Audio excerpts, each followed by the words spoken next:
Well, good morning, West Ham fans.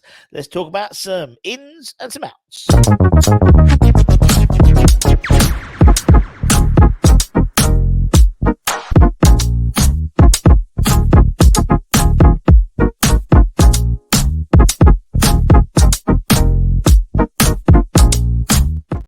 Yes, good morning, West Ham fans. Hope your Saturday's going well. West Ham can't ruin it until Sunday. So there we go. Enjoy your Saturday while you can.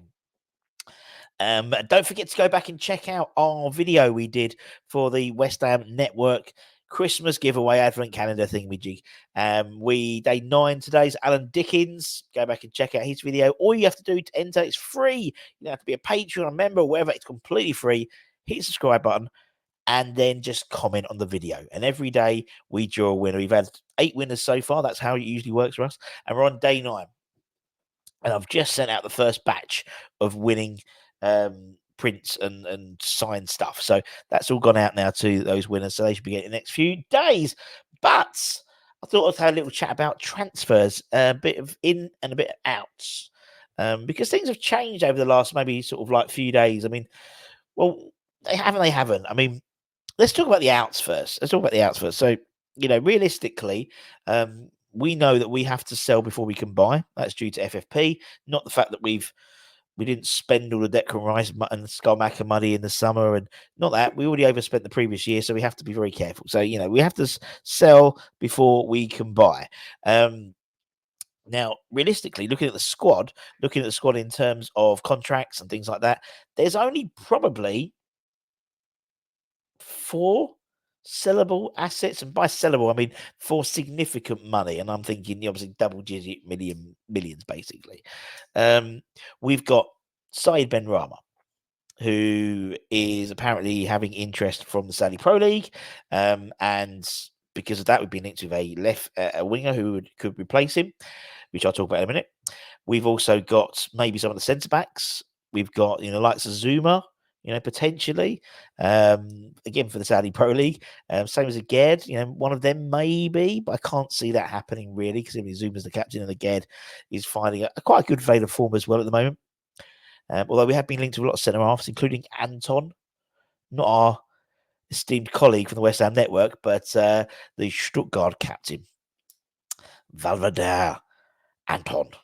Sounds an absolute beast.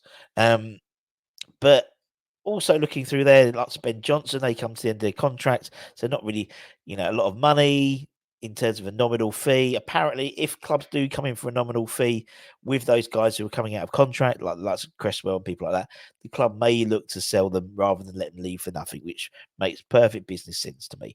Which also might assume why we've extended Pablo Fornals' contract by another year. That apparently has caused a bit of a ruckus in Sevilla, particularly. Orta, the former Leeds director of football, now director of football Sevilla, was hoping that he would get him on a free transfer in the summer, or maybe pay a nominal fee for him in January. That's not the case now, so they have to sort of stump up. The likes of the Saudi Pro League now have a lot of those sides are also circling around for Pablo, as well as, the likes of Barcelona and stuff like that. I think they'd only probably get him if it was a free or a, coming to his contract type deal, just because of the lack of money in La Liga at the moment. So you're looking through. So Benrahma, you might get your money back for Benrahma, possibly. The fact that he's a Muslim-based player, but in fact he's a Muslim player in a Muslim-based league, may well elevate his value. Again, not comparing him to the likes of Salah and Mahrez, but these guys are commanding top dollar in the SPL because of their religion, and that's the whole thing around the Saudi Pro League, is to promote strong Muslim idols for younger fans and younger kids in the Muslim countries. Anyway, so there's that. Realistically, the only other one is Thilo Kehrer in terms of being a sellable asset. And according to Sport Blint, where is it? Where are we? There we are. According to Sport Blint the other day, a number of clubs are looking at him, with Eintracht Frankfurt, our nemesis from the Europa League 2 years ago. are apparently readying to push a deal through to sign Thilo in January transfer window. The news outlet reported on Thursday, I think it was, that they are working on their plans for the upcoming window and have identified Thilo as one of their key defensive targets. His contract, actually, and the reason why he's worth some money is his contract. Not that he's a good player, but his contract runs out in 2026. So he's got another couple of years on it. So we do actually also hold the option to extend it by another 2 years as well. So it allows us to ask for a considerable fee above the £10 million we spent on him. We should actually bargain, in all honesty. I mean, it shares that the former Shakhtar and Paris Saint-Germain centre-back was a genuine target for Eintracht back in 2021, but the Germans missed out when he moved to West Ham. And there was, despite that, there was a lot of excitement when we signed him. It never really worked out, a number of reasons. He's only made 9 appearances for West Ham, competitive appearances this season, and it's clear he's not part of Moyes' in immediate plans or first team plans, long term plans, especially with signing Mavropanos, for example. There's plenty of quality in the back line. I still think we need another really top notch centre half in there. And where Thilo has been playing, used to play right wing, right back for us. Vladimir has had a return to form really, and is an ever present. So obviously needing funds, it looks like the Thilo sale could be perfect sense for everyone, and also for Thilo as well. It's a Euros year as well. Playing in the Bundesliga for a side, and if he plays well, then he hasn't featured in Nagelsmann's sides since he took over. But it's not saying he can persuade Julian to put him in the squad if he has a good last half of the season. And going to a Bundesliga side probably makes that more of a easier sell than having a good season here, because obviously you wouldn't maybe not see him as much as he would if he was in the Bundesliga. I mean, we'll wait and see. With 3 years left in the deal, plus another 2-year option, we can command a decent fee. I don't know. What would you accept? 15 million? 15 million for Thilo Kehrer, probably. I think 12 to 15 million, probably about right, to be honest. But again, with the long contract, it means we do have that sort of option to, we can command a sizable fee. And if we get into a bidding war, maybe another couple of sides in Germany, that wouldn't be too shabby Alonso, would it? And then we can reinvest that money. And if it means maybe selling into maybe like Stuttgart and bringing Anton over, wouldn't mind that. And lastly, I wanted to talk about, so we said about Sai Benrahma potentially leaving as well, and his replacement could be another Lyon player. West Ham apparently the Premier League favourites to sign the Lyon winger Ryan Cherki, as Chelsea have apparently ended their interest in the Lyon player. Lyon have had a terrible season so far. They're bottom of the table, 7 points. Absolutely appalling at the moment. But they have one of the strongest squads on paper, but are now shock relegation candidates. It also fits very nicely in terms of our search for a striker, in terms of relegation, because Santos got relegated for the first time ever in their history in the Brazilian top division. And obviously Marcos Leonardo was a player that we've been linked with who plays for Santos, who's basically been propping them up for most of the season. So they'll be trying to move him on to accommodate for the cost of relegation. So just saying, we're benefiting from these poor seasons they're having.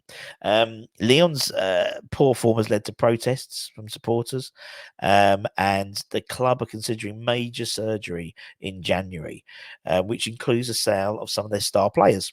One of them is Cherki, who has been much touted over the last few years.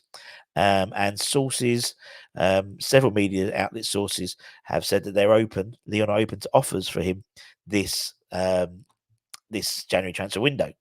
So a little bit more about him is because you might not have heard of him or be aware of him as that much. He's 20 years old, so he's very young, so fits the profile of the type of player that Steinson wants to bring in.